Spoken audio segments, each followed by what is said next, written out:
আর শুরুতেই যে খবরে নজর রাখতেই হচ্ছে মুখ্যমন্ত্রী শুভেন্দু অধিকারীকে হত্যার ষড়যন্ত্রের অভিযোগ। বর্ধমান থেকে গ্রেপ্তার জৈশ-ই মোহাম্মদ জঙ্গি হামিম মণ্ডল। কাশ্মীরের জৈশের শাখা সাজ্জাদ ভাট গোষ্ঠীর হয়ে কাজ হামিমের। বর্ধমানের রেনেসা হাউসিং এ হানা দিয়ে হামিম মণ্ডলকে গ্রেপ্তার করলো বেঙ্গল এসটিএফ ও এটিএস। এই মুহূর্তে প্রথমে কথা বলবো আমাদের প্রতিনিধি সুপ্রিয় আমাদের সঙ্গে রয়েছে। সুপ্রিয়র সঙ্গে সুপ্রিয়, মুখ্যমন্ত্রী শুভেন্দু অধিকারীকে হত্যা ষড়যন্ত্রের অভিযোগ এবং যেখান থেকে হানা দিয়ে তাকে গ্রেপ্তার করা সম্ভব হয়েছে ঠিক সেই ডেরার খোঁজ পেয়েছি আমরা, ঠিক কি কি জানা যাচ্ছে তার ব্যাপারে? প্রথমেই তোমাকে যেটা বলবো যে আর কিছু সময় পরেই এই হামিম মণ্ডল, যাকে ইতিমধ্যেই এসটিএফের বেঙ্গল এসটিএফের নাশকতা দমন শাখা অর্থাৎ এটিএস এর গোয়েন্দারা গ্রেপ্তার করেছে, তাকে বর্ধমান আদালতে পেশ করা হবে। আর এই হামিম মণ্ডলকে হেফাজতে চেয়ে আবেদন জানানো হবে এবং সেই আবেদন মঞ্জুর হওয়ার পরেই কিন্তু তাকে নিয়ে আজই কলকাতার উদ্দেশ্যে রওনা দেবেন গোয়েন্দারা। আর এই হামিম মণ্ডল সে কিন্তু সন্দেহভাজন জঙ্গি হিসাবে ইতিমধ্যেই তাকে গ্রেপ্তার করেছে এবং গত দিন কয়েক আগেই এই হামিম মণ্ডল সম্পর্কিত ইনপুট তদন্তকারীদের কাছে এসে পৌঁছয় এবং তারপরেই কিন্তু তার খোঁজে বিভিন্ন জায়গাতে তল্লাশি শুরু হয় এবং সেই তল্লাশিতে অবশেষে বর্ধমানের একটি বিলাসবহুল কমপ্লেক্স রেনেসা হাউজিং, সেই কমপ্লেক্সের ভেতরে থাকা একটি ফ্ল্যাট থেকে এই হামিম মণ্ডলকে গ্রেপ্তার করেছে এসটিএফ এর এটিএস এর গোয়েন্দারা এবং তাকে ইতিমধ্যে আদালতে পেশ করার যে প্রক্রিয়া সেটা শুরু হয়েছে। কিন্তু যেটা সবথেকে তাৎপর্যপূর্ণ, এই হামিম মণ্ডলের কাছ থেকে বিভিন্ন ধরনের সন্দেহজনক তথ্য ইতিমধ্যে তদন্তকারীদের সামনে উঠে এসছে। শহর কলকাতা এবং আশপাশের বিভিন্ন এলাকার বেশ কিছু ধর্মীয় জায়গার ছবি, ম্যাপ পাওয়া গেছে। বেশ কিছু জঙ্গি সংগঠন, নিষিদ্ধ জঙ্গি সংগঠনের সদস্যদের সঙ্গে হোয়াটসঅ্যাপ বা ইনস্টাগ্রামের মতন সোশ্যাল মিডিয়ার মাধ্যমে কনভারসেশন বা যোগাযোগের তথ্য হাতে পাওয়া গেছে এবং তার থেকেও যেটা তাৎপর্যপূর্ণ, মুখ্যমন্ত্রীর গতিবিধি সম্পর্কিত বেশ কিছু তথ্য তার কাছ থেকে উদ্ধার হয়েছে, এমনটাও কিন্তু জানা যাচ্ছে। যে সমস্ত ইলেকট্রনিক ডিভাইস বা যে সমস্ত নথিপত্র পাওয়া গেছে সেসব কিন্তু যথেষ্ট সন্দেহজনক। এমনকি এই হামিম মণ্ডল সম্পর্কিত তথ্য হিসেবে আরও যেটা আমরা এসটিএফ তরফ থেকে সূত্র মারফত প্রাথমিকভাবে জানতে পারছি যে বর্ধমানের মন্তেশ্বরে তার আদি বাড়ি হলেও হাওড়ার পিলখানাতে সে থাকতো এবং সেখানে একটি কারখানাতে সে কাজ করত। কিন্তু এবারের এই যে ভোট বা বিধানসভা নির্বাচনের পরপরই কিন্তু এই হামিম মণ্ডল সে হাওড়া থেকে চলে আসে বর্ধমানে এবং বর্ধমানে এসে এই রেনেসা হাউজিংয়ের ভেতরে একটি ফ্ল্যাট ভাড়া নিয়ে থাকতে শুরু করে। আর এই বিষয়টাই কিন্তু তদন্তকারীদের ভাবাচ্ছে যে হঠাৎ করে কেন নির্বাচনের পর সে হাওড়া থেকে বর্ধমানে ফিরে এলো এবং এখানে ফ্ল্যাট নিয়ে ভাড়া থাকতে শুরু করলো। দেখো, যেটা এখনো পর্যন্ত এই হামিম মণ্ডলকে জিজ্ঞাসাবাদ করে বা তার সম্পর্কিত আরও যে সমস্ত তথ্য প্রমাণ তদন্তকারীরা পেয়েছে তার মধ্যে থেকে আমরা জানতে পারছি যে সাজ্জাদ ভাট অর্থাৎ জৈশ-ই মোহাম্মদের শাখা সংগঠন বা হ্যান্ডলার হিসাবে কাজ করতো এই সাজ্জাদ ভাটের সঙ্গে কিন্তু এই হামিম মণ্ডলের যোগসূত্র রয়েছে এবং সেখান থেকেই কিন্তু যেটা অনুমান করা হচ্ছে বা তদন্তকারীরা এখনও পর্যন্ত জানতে পেরেছেন যে শুধুমাত্র জৈশ-ই মোহাম্মদ নয়, আরও বিভিন্ন জঙ্গি সংগঠনের সঙ্গে তার যোগসূত্র ছিল। সেই সমস্ত সংগঠনের হয়ে সংগঠনের কাজ করার জন্য সদস্য রিক্রুট করা, এমনকি বিভিন্ন ব্যক্তিদের উপরে নজরদারি বা রেইকির কাজ কিন্তু করতেন এই হামিম মণ্ডল। এবং এই যে মুখ্যমন্ত্রী সম্পর্কিত বেশ কিছু তথ্য তার কাছ থেকে পাওয়া গেছে, এর পেছনে বা নেপথ্যে কি উদ্দেশ্য ছিল, কোনো রকম হামলা বা নাশকতার কি কোনো রকম পরিকল্পনা ছিল, সেক্ষেত্রে সেই সমস্ত প্রশ্নের উত্তরই খুঁজে দেখা হবে। কিন্তু সবথেকে যেটা উদ্বেগের হচ্ছে সেটা হচ্ছে এই সাজ্জাদ ভাট গোষ্ঠীর হয়ে যে হামিম কাজ করত তাকে কোথা থেকে গ্রেপ্তার করা হলো? তাকে বর্ধমানের রেনেসা হাউজিং থেকে গ্রেপ্তার করা হলো। আমাদের অপর প্রতিনিধি মনোতোষ সেখানে রয়েছে। মনোতোষ, বর্ধমানের রেনেসা হাউজিং হাইওয়ে ঠিক পাশে একটা ল্যান্ডমার্ক বলা যেতে পারে, এরকম একটা হাউজিং এ এই হামিম মণ্ডল কি করতো? মানে আমি ঠিক কানেক্ট করতে পারছি না, যার সঙ্গে কাশ্মীরের বিভিন্ন জঙ্গি গোষ্ঠীর যোগ রয়েছে, যার সঙ্গে সাজ্জাদ ভাট যোগ রয়েছে, এত মানে এই মানুষটা এই আবাসনে এই হাউজিং এ কি করতো?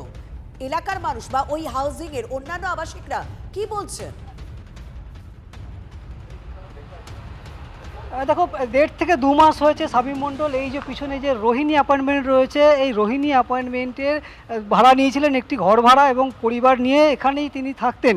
এবং যেটা জানা যাচ্ছে পরিবারের 5 জন সদস্য, বাবা মা এবং তারা 2 ভাই 1 বোন, এই 5 জনের সদস্য এখানে থাকতো। কিন্তু এখানে তিনি খুব বেশি যাতায়াত কিন্তু এখানে করতেন না। যেটা স্থানীয়রা জানাচ্ছেন যে এখানে শুধুমাত্র তার মা থাকতো, কিন্তু তার বাবা যেটা জানিয়েছিল পাশে যে তিনি আইটি সেক্টরে কাজ করেন কলকাতাতে এবং তিনি এখান থেকে যাতায়াত করেন, অর্থাৎ সেইভাবে তার পরিবারের লোকজন লোকজনকে কিন্তু আশেপাশে যারা রয়েছেন তারা সেভাবে চিনতেন না, তারা সেভাবে দেখেনও নি। অর্থাৎ এখানেই প্রশ্ন উঠছে যে তিনি এখানে তাহলে কখন আসতেন, কি করতেন। এবং ঠিক যেটা তুমি জানাচ্ছিলে যে ভৌগোলিক অবস্থান কিন্তু একদম ঠিক এনএইচ অর্থাৎ জাতীয় সড়কের ঠিক একেবারে পাশে এই আবাসন রয়েছে এবং এখান থেকে যাতায়াতের সুবিধা কিন্তু একদম ঠিক পাশে জাতীয় সড়কে যাতায়াত আর একটুখানি গেলে 3 কিলোমিটার গেলে একদম, বর্ধমান মানে স্টেশন। এমন একটা রাস্তার পাশে এই আবাসন, যে রাস্তা দিয়ে খুব সহজে বীরভূম সহ অন্যান্য জেলার সঙ্গে খুব সহজে যোগ করা যায়। আর এই জায়গাগুলো কিন্তু যথেষ্ট উদ্বেগের, কারণ যখনই বর্ধমান, বীরভূম এই নামগুলো জঙ্গি সন্দেহে গ্রেপ্তারের সঙ্গে জুড়ে যায় তখনই কিন্তু বারবার সেই খাগড়াগড়ের কথা মনে পড়ে। মনোতোষ, তুমি আমাদের সঙ্গে থাকো। এই আবাসনের অন্যান্য আবাসিকরা তারা কি বলছে, তারা কতটা ভয়, তারা কতটা উদ্বেগে রয়েছেন, একবার শোনাই তাদের বক্তব্য। ভয় পাচ্ছি যে কিভাবে বাচ্চা নিয়ে থাকবো। রেনেসা টাউনশিপ একটা এত ভালো, এখানে এত সুন্দর পরিবেশ ভেবে আমরা এসেছিলাম, আজ 10 বছর আছি, তো এরকম হঠাৎ করে যে এরকম হবে সেটা বুঝতে পারছি না কি কারণে। আর যখন ভাড়া দেয়াই হচ্ছে, আমার মতে বলে কি ভাড়া দিলে একটুখানি দেখে শুনে সব কিছু করে বিচার করে করে তারপরে ভাড়া বসানো উচিত, এবং হুটহাট করে এরকম করে ভাড়া দেবে বা করবে। আমি তো দেখিনি, ওই যে ভাড়া দিচ্ছে তাকে আমি দেখিনি। আচ্ছা, বাড়ির মালিক না, আমি তো তাকে আজ পর্যন্ত দেখিও নি। হ্যাঁ, অনেক ভাড়া আসতেন, মানে এই 2 বছর 2.5 বছর করে ভাড়া থাকতেন এবং ভাড়া এসে 2 বছর 2.5 বছর পর চলে যেতেন সেই ভাড়া যারা থাকতেন। এই ফ্যামিলি এই 1 মাস 1.5 মাস দেখছি, আর একটু বেশি, আচ্ছা 2-3 মাস, হ্যাঁ এরকম হলো। ওনারা এই 15 দিন হলো, 15-20 দিন হলো আগে এসছে, ভাড়াটিয়া এসছে থ্রু ব্রোকার।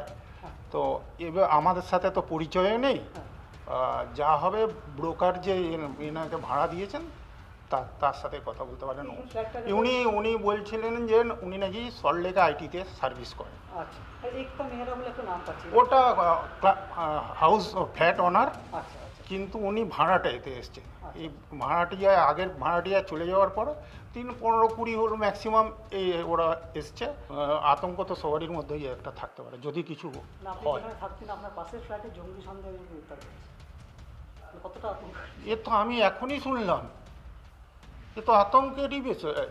যদি তাকে জঙ্গি সন্দেহ গ্রেপ্তার করা হয় তাহলে তো খুবই আতঙ্কের ব্যাপার। সত্যি আবাসিকদের এই আতঙ্ক, উদ্বেগ বিষয়টা ভীষণ স্বাভাবিক। মনোতোষ, সত্যি তো আমরা আগেও দেখেছি এই বীরভূম, বর্ধমান, মুর্শিদাবাদ এই জায়গাগুলো ভীষণ সেন্সিটিভ। এখান থেকে আগেও বেশ কয়েকবার বিভিন্ন জঙ্গি সন্দেহে জঙ্গিদের গ্রেপ্তার করা হয়েছে। সেক্ষেত্রে এই হামিমের এখানে অবাধ বিচরণ, এখানে যাতায়াত, এখানে থাকা, হ্যাঁ যাতায়াত করতো, মানে এই বিষয়টা তো ভাবাচ্ছে। তার উপর সেই মানুষটার কাছে নাকি আমাদের রাজ্যের মুখ্যমন্ত্রীর পুরো গতিবিধি সব ছিল, এটাও তো একটা চিন্তার। তার মানে তার কি কোনো আলাদা ছক ছিল? একদমই তাই। দেখো, সেমনটাই কিন্তু মনে করা হচ্ছে যে নিশ্চয়ই কোনো ছক ছিল, না হলে মুখ্যমন্ত্রীর ছিল নিউ দিল্লি স্টেশনে তারা ধরা পড়ে।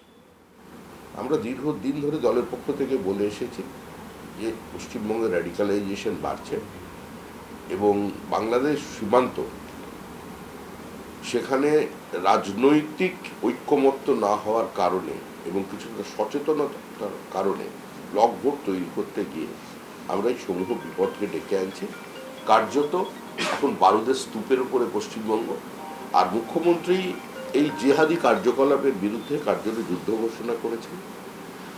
তিনি পার্টির সিদ্ধান্ত অনুযায়ী, পার্টির কর্মসূচি মেনে এগুলোকে উপড়ে ফেলতে চাইছেন। সুতরাং টার্গেট তিনি হবেন, এটাই স্বাভাবিক। দাদা, বর্ধমান এই নিয়ে দ্বিতীয়বার, এর আগে একবার দেখা গেছে বর্ধমানেই যেখানে ব্লাস্ট হলো, যেখানে এনআইএ তদন্ত হলো, খাগড়াগড়, ফলে বর্ধমান কি মেন আতুর ঘর এখন হয়ে হচ্ছে জঙ্গিদের? না, বর্ধমান শুধুমাত্র আতুর ঘর নয়, এর আগেও কুচবিহারকে সেন্টার করে কোভিডের সময় বিভিন্ন জায়গায় মডিউল ছড়িয়ে ফেলেছিল জঙ্গিরা। ভারত সরকারের পক্ষ থেকে সেটা পশ্চিমবঙ্গ রাজ্য সরকারকেও জানানো হয়েছিল, কিন্তু এই সরকারের পক্ষ থেকে তখন কোনো সে ধরনের দৃঢ় পদক্ষেপ নেওয়া হয়নি। এখন সর্বত্র এরা ঢুকে পড়েছে, ঝাড়খণ্ডেও এরা প্রভাব বিস্তার করছে। তো এই র্যাডিকালাইজেশনের বিরুদ্ধে যারা মানব সভ্যতার শত্রু তাদের চিহ্নিত করে শেষ করে দেওয়া উচিত। No mercy to the merciless. নাহলে দেখা যাচ্ছে ছাত্রদের আন্দোলনে সেখানেও পর্যন্ত ঢুকে গিয়ে আজাদির কথা বলা হচ্ছে, এগুলো কিসের ইঙ্গিত বহন করছে? দাদা মোহাম্মদ নিজামুদ্দিন নাজিবুদ্দিন ওরফে টুলু মণ্ডল, তার আর এই জঙ্গির সঙ্গে হাওড়ারও যোগ রয়েছে। কিভাবে সে কি করতো আমরা জানবো। আমাদের সঙ্গে আমাদের প্রতিনিধি সুব্রত রয়েছে সরাসরি। সুব্রত, 2 মাস আগে হাওড়া থেকে সে বর্ধমানে গিয়েছিল বলে আমরা জানতে পারছি। কি করতো হাওড়ায় সে?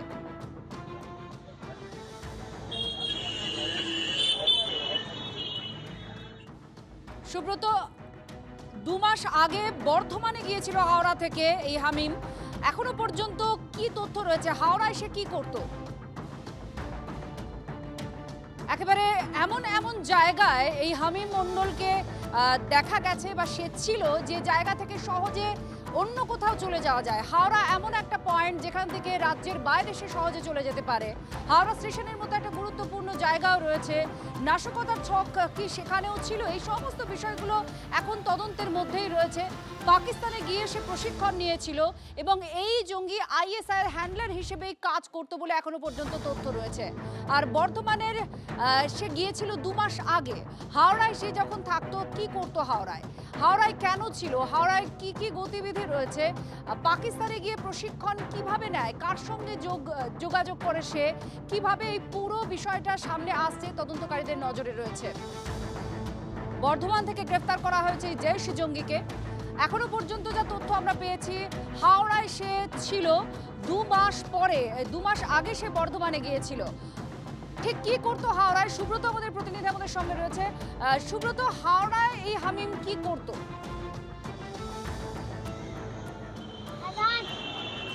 দেখো, আমি এই মুহূর্তে পিলখানায় দাঁড়িয়ে রয়েছি এবং সূত্র মারফত যেটা জানা যাচ্ছে, এই হামিদ মণ্ডল দীর্ঘদিন বা বেশ কিছুদিন এই পিলখানাতেই কোনো গেঞ্জি কারখানায় কাজ করতো এমনটাই জানা যাচ্ছে। পাশাপাশি কিন্তু নির্বাচনের যে ফলাফল ঘোষণা তার আগেই কিন্তু এই হামিদ মণ্ডল এখান থেকে নিরুদ্দেশ হয়ে যায়। পরবর্তীকালে যখন এই ঘটনা সামনে আসে তখন কিন্তু জানা যাচ্ছে এই হামিদ এখানেই দীর্ঘদিন কাজ করত।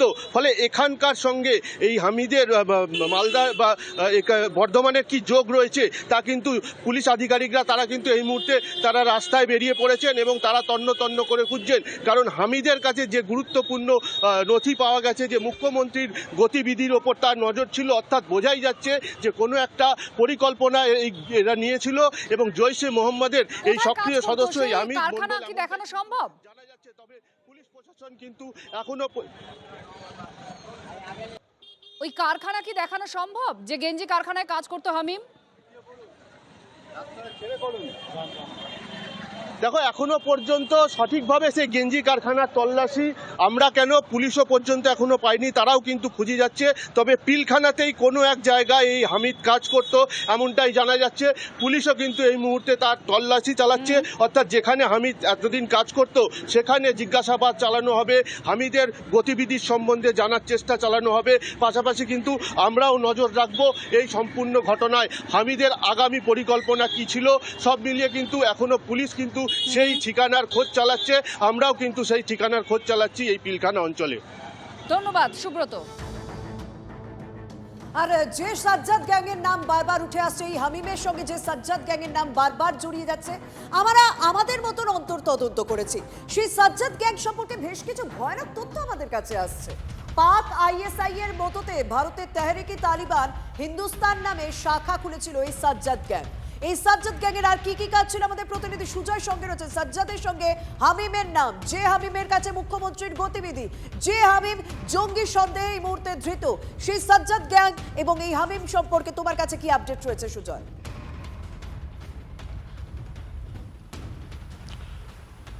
দেখো, লরেন্স বিষ্ণোই গ্যাংকে অনুকরণ করে পাকিস্তানের একটি সংগঠন বা একটি গ্যাং কাজ করে, যেটা হলো সাজ্জান ভাট্টি এবং আজমাল গুজ্জার। এদের মূল কাজটাই হচ্ছে ভারতে রিক্রুটমেন্ট করা সোশ্যাল মিডিয়ার মাধ্যমে, এবং সেই কাজটা এরা আগেও করেছে। উত্তরপ্রদেশ, হরিয়ানা, রাজস্থান থেকে 12 জনকে দিল্লি পুলিশের স্পেশাল সেল গ্রেপ্তার করেছিল। যারা এই ভাট্টি গ্যাংয়ের সঙ্গে কাজ করতো। কাজ কি ছিল? মূলত পাঞ্জাব সীমান্ত হয়ে যে সমস্ত মাদক, নিষিদ্ধ মাদক এবং অস্ত্র আসবে সেগুলোকে দিল্লিতে বিক্রি করা এবং তার মাধ্যমে যে টাকা, সেই টাকাটা আবার পাকিস্তানে পাঠিয়ে রাখা, কমিশনের টাকা নিজেদের মধ্যে রাখা। কিন্তু এই সাজ্জান ভাট্টি মাঝে মধ্যেই সোশ্যাল মিডিয়ায় যাদেরকে রিক্রুট করতো, তাদের সামনে আসতো, তাদের সঙ্গে ভয়েস মেসেজে কথা বলতো, ভিডিও কলেও কথা বলতো, তাদেরকে বলে দেওয়া হয়েছিল যে পুলিশ অফিসার এবং ভারতীয় সামরিক বাহিনী বা সেনাবাহিনীতে যারা কাজ করেন সেই সমস্ত অফিসারদের টার্গেট করে মারতে পারলে প্রত্যেককে 3 লক্ষ টাকা করে দেওয়া হবে। দিয়েও ছিল তারা। এরা ছদ্মবেশে একটি সংগঠন করে একটি শাখা খুলেছিল ভারতে। এই ভাট্টি গ্যাং ভারতের শাখা খুলেছিল তেহরিকি তালিবান হিন্দুস্তান নামে। এই সংগঠনের পোস্টার যারা যারা দিল্লি এনসিআর অঞ্চলে দিয়েছে তাদের প্রত্যেককে 5,000 টাকা করে দেওয়া হয়েছে এবং পাঞ্জাবের 2 জন অফিসারকে খুন করা হয়েছিল গুলি করে এবং সেই খুন করার ভিডিও ছবি পাঠিয়ে দেওয়া হয়েছিল ভাট্টিকে। 3 লক্ষ টাকা করে দেওয়া হয়েছিল প্রত্যেককে যারা যারা এই খুন করেছিল। এইভাবেই এরা এই সংগঠনের কাজটা চালায়। অত্যন্ত ভয়ানক একটা গ্যাং যাদের পেছনে আইএসআই এর মদত রয়েছে।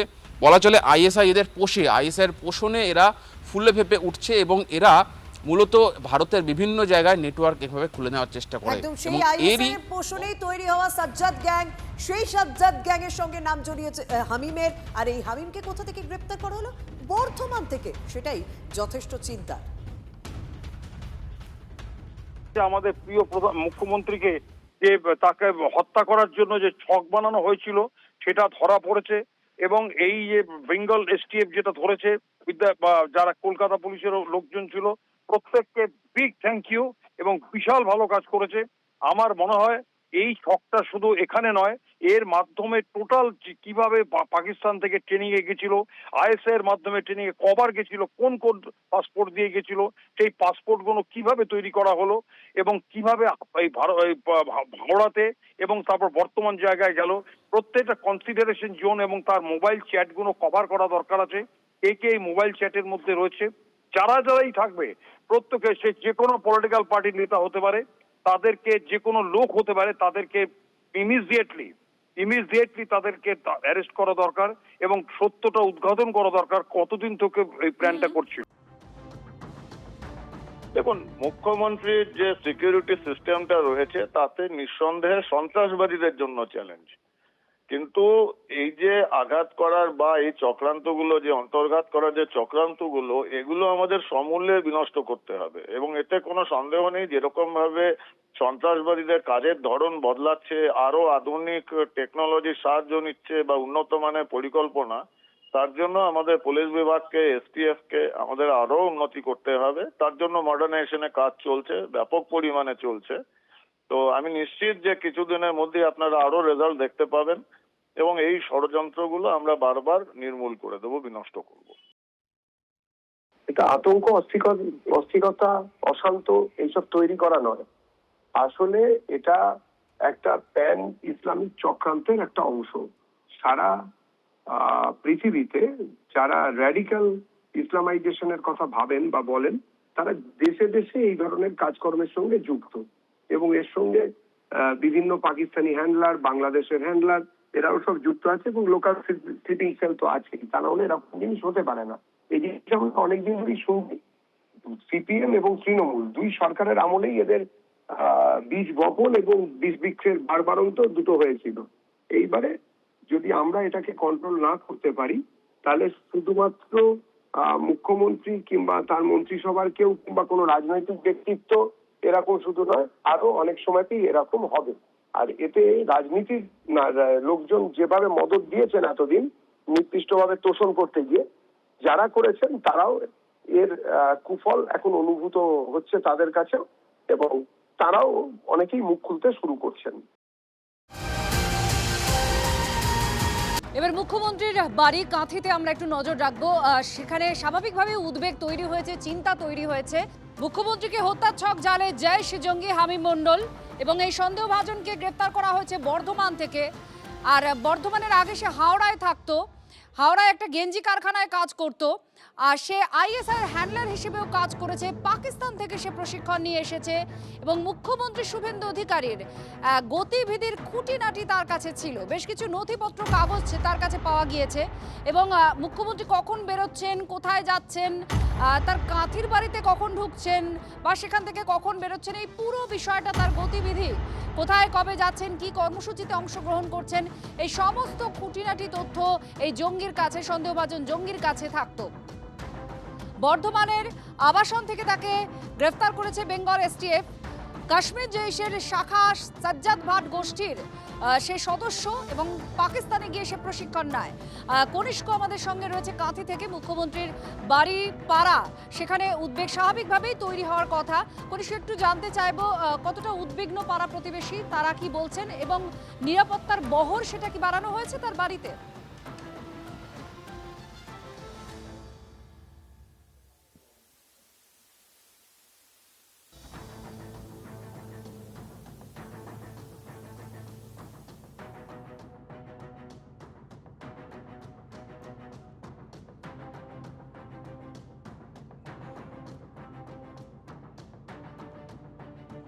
কাঁথি শান্তিকুঞ্জ মুখ্যমন্ত্রীর বাড়ি এবং খুব স্বাভাবিকভাবেই তার পাড়া একটা উদ্বেগ তৈরি হবে, কিন্তু এখনো পর্যন্ত আমরা যে তথ্য পেয়েছি এই জৈশ জঙ্গি সম্পর্কে, সে হাওড়ায় ছিল এর আগে, একটি গেঞ্জি কারখানায় কাজ করত, পাকিস্তানে গিয়েছিল সে প্রশিক্ষণ নেওয়ার জন্য এবং মুখ্যমন্ত্রীর প্রত্যেকটা গতিবিধির দিকে কড়া নজর ছিল। সমস্ত খুঁটিনাটি তার কাছে পাওয়া গিয়েছে। মুখ্যমন্ত্রী কখন যাচ্ছেন, কোথায় যাচ্ছেন, নবান্নে কখন পৌঁছচ্ছেন, কোথায় কি কর্মসূচি রয়েছে, যাবতীয় কিছু তার নখদর্পণে থাকতো। হ্যান্ডলার হিসেবে কাজ করতো আইএসআই এর এবং বিভিন্ন ধাপে এই ধরনের অতীতে যে সমস্ত বিষয়গুলো সামনে এসেছে, জঙ্গিরা কিভাবে কাজ করে, এক একজনের দায়িত্বে এক এক পর্ব থাকে এবং সেটা তাকে দায়িত্ব দেওয়া হয় যে এটাই তার কাজ। এক্ষেত্রে এই সন্দেহভাজন জঙ্গির কি এটাই কাজ ছিল? মুখ্যমন্ত্রী কোথায় যাচ্ছেন, কখন যাচ্ছেন, কি তার গতিবিধি হতে পারে আগামী দিনে, এই সমস্তটার ইনফরমেশন, তথ্য তার ঊর্ধ্বতনকে দিয়ে দেওয়া, এই সমস্ত প্রশ্ন এখন সামনে রয়েছে। বেঙ্গল এসটিএফ এবং এটিএস তারা যৌথভাবে এই সন্দেহভাজন জঙ্গিকে গ্রেফতার করে বর্ধমান থেকে। আর খুব স্বাভাবিকভাবেই একটা প্রশ্ন তৈরি হচ্ছে যে কেন টার্গেট মুখ্যমন্ত্রী।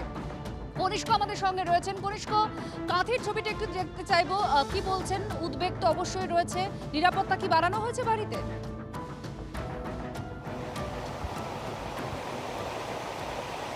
দেখা একদমই এই মুহূর্তে আমি কিন্তু মুখ্যমন্ত্রীর আবাস, কাঁথির যে আবাস শান্তিকুঞ্জ, সেখানে রয়েছি এবং এখানে রয়েছেন গৃহকর্তা অর্থাৎ মুখ্যমন্ত্রীর পিতৃদেব শিশির অধিকারী, বর্ষিয়ার নেতৃত্ব।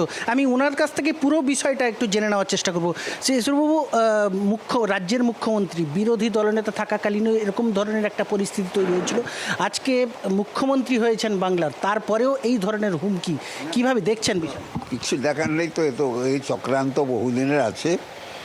একবার এই বাথরুম ভেঙে ঢুকে পড়েছিল, তাকে আমাদের ছোট ছেলে, মানে এখনকার এমপি সৌমেন্দু, ওই একবারে আটকে দিল, কঠিনভাবে মেরে ফেলতো সেদিন, আমি না থাকলে মেরে ফেলতো।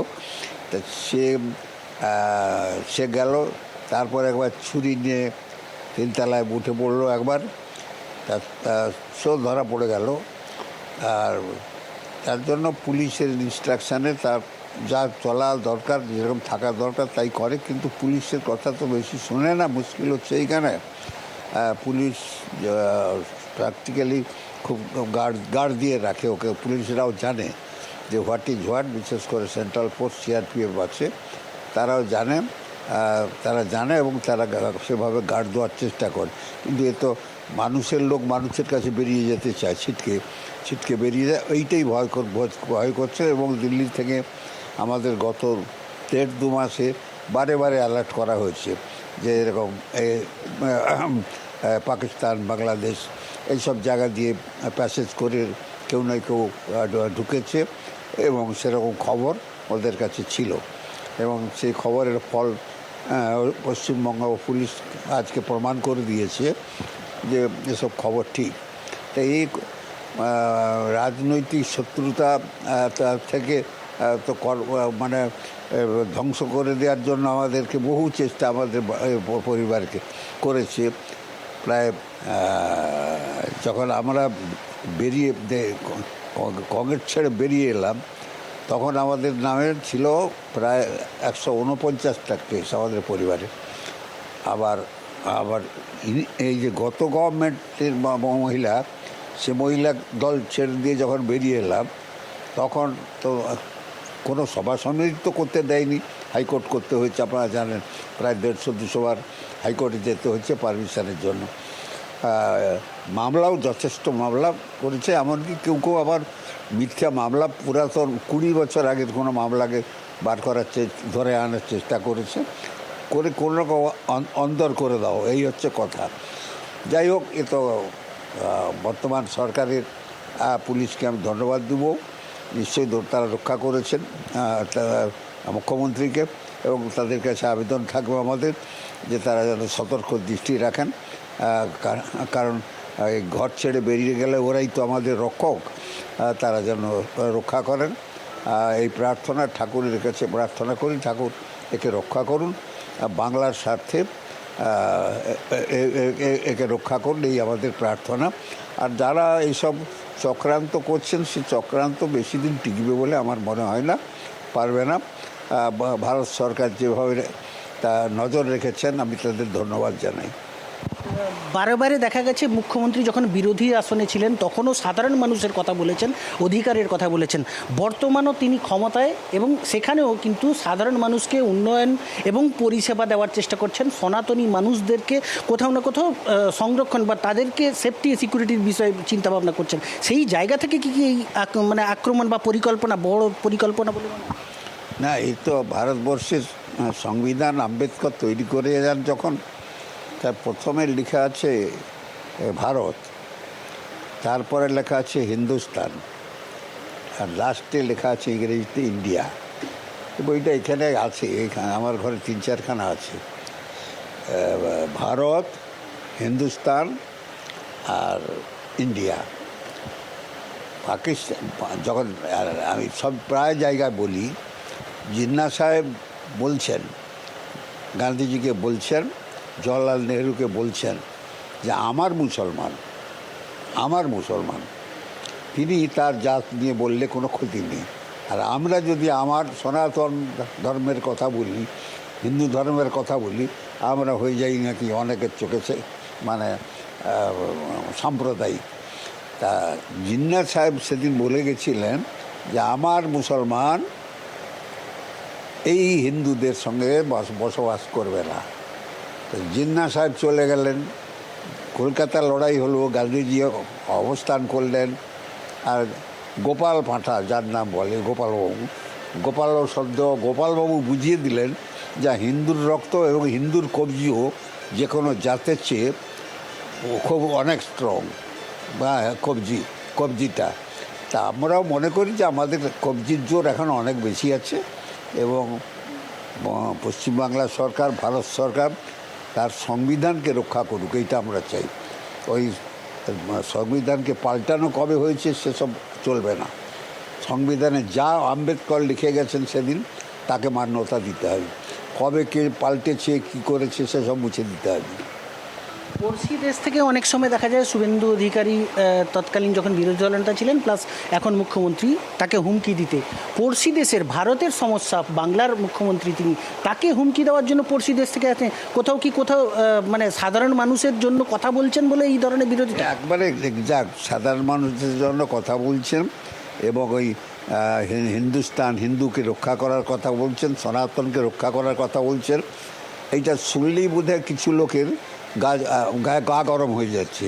তারা বলছেন যে একে খতম করে দাও, খতম করে দাও। খতম এরা কী করবে? এরা খতম করার আগে নিজেরা খতম হয়ে যাবে।